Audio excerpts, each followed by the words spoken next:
Like the last thing I ever want to do, be a burden to others. I think it's more of a sense of not wanting to show weakness and also being so finicky about things. Welcome to a conversation between two friends. This is Alice. And I'm David. And this is Truthfully Yours. We are by no means experts or teachers, just speaking honestly within the bounds of friendship. If you found your way here, maybe there's something in that honesty meant for you too. We invite you to lean in, and perhaps you'll recognize your own journey in ours. In the span of 3 days, David tore his Achilles, had appendicitis, and went into surgery twice. Alice calls him out because as a person who hates to receive, she sees herself in his refusal to let anyone help. This is a conversation about being a receiver when you're always the giver, and what happens when life forces you to finally say yes. This is Truthfully Yours. Now here's Alice and David. So you've had an interesting week. Tell me about your Sunday.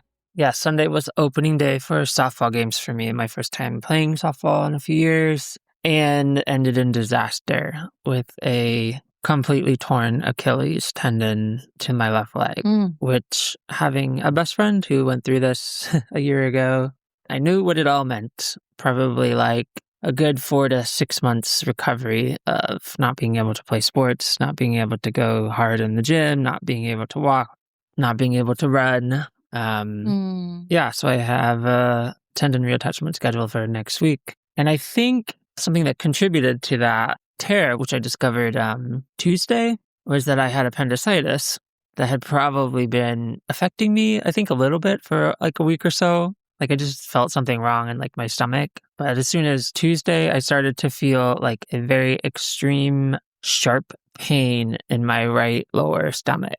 And I'm a nurse. We are taught a lot about appendicitis in nursing school and rebound tenderness, which is a test I performed on myself, which was positive. So I was like, well, fuck, I have appendicitis.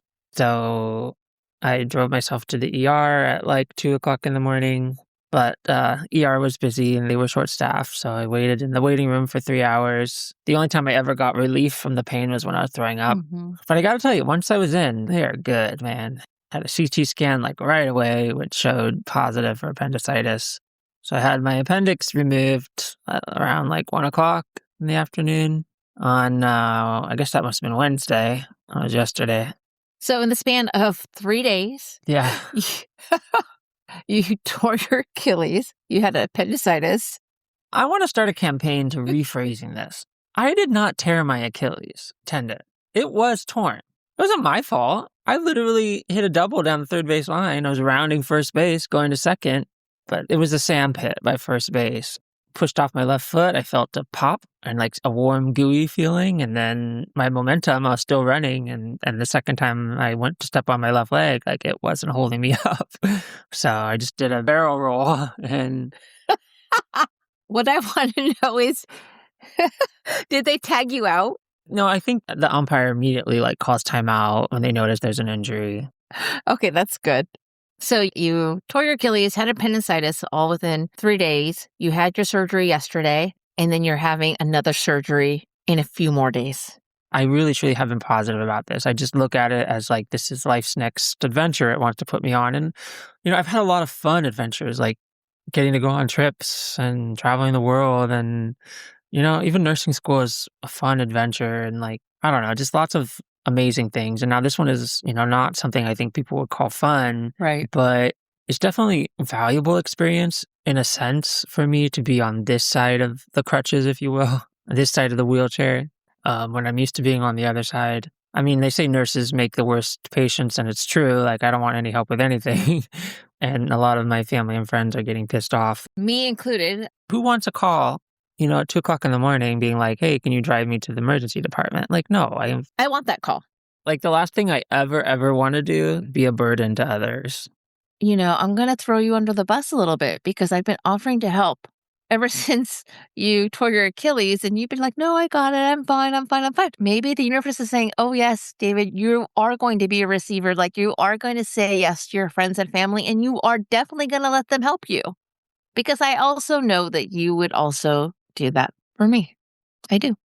I think this is an important lesson because Because I think when you're used to being hyper independent, the idea of other people helping is just so foreign. I wouldn't say it's terrifying, but when I've gone through moments like this, don't want to impose on other people, I think it's more of a sense of not wanting to show weakness and also being so finicky about things that I don't want people to see that side of me. Like, I've organized multiple meal trains for families that, have brought home a newborn from the hospital. But whenever anybody has offered that to me, I always say no. Mm. I always say no because I know I'm capable, I can do it. And then I'm so picky about food, I don't want to offend people. Right. Oh my God, you made me this thing that I really hate. Right? Because you know what the number one go-to meal when people do meal trains? Lasagna? Yes, it's some type of red sauce pasta. I can't stand it. You don't like red sauce pasta? I probably eat spaghetti maybe twice a year. Wow. I don't know how we're friends. I'm just so picky about it, so I don't want to offend somebody. So I think that's what it comes down to. I don't want to offend another person, so I often say no. Hmm. It's so stupid. Even like last month, somebody gave me a pack of gum and I said no, even though like the day before I asked that person for a piece of gum. A piece is fine. A pack? Hell no. What do you think I am? Yeah, I gave it back to them. You gave the piece back to them? No, the pack. They gave me a pack. They said, oh, so you can have your own. I kind of thought about it. And the more I thought about it, the very next day, I said, hey, I would love to receive it from you because I realized that was a lesson for me to learn to be a receiver and not so quickly just reject it Mm-hmm. because I robbed that person the opportunity to serve somebody else. Right, yeah. And when I kind of put it in that perspective and shifted my perspective a little, it was hard at first. Yeah. But then I just said yes because I think that is a lesson that I'm continuing to learn, that I need to learn, that it's a good thing to learn. Mm-hmm. Right, I know what you mean, yeah. The other thing that's stressing me out is I'm going to Africa in less than a month from now, and that trip's going to be altered because I will be on crutches. But my plan was to have mostly packed up and moved out of where I live now. When I come back from Africa at the very end of the month, I don't have to scramble and move in like 3 days. But I can't put weight on my leg after next Thursday. And so while I can sort of scramble and put things in boxes over the next few days, my appendix has kind of hampered that. And then actual move-in day, like I literally won't be able to lift anything. So talk about being fully dependent on other people, which is just like, I don't like it. So then my option is we'll just hire movers, but it's like, do I need another expense because I've had so many, So maybe it's your turn to just, suck it up, buttercup, and just say yes. Like, just say okay. And, we'll have so much fun packing. Good music. We'll bring good food. We'll laugh. You can watch us carry your belongings into a car. And I don't want to hear it. But, I think it'll be good. And in some ways, I think you're going to feel loved and cared for in a way that you probably don't often get. Like, that tank of yours that you're used to just not getting filled.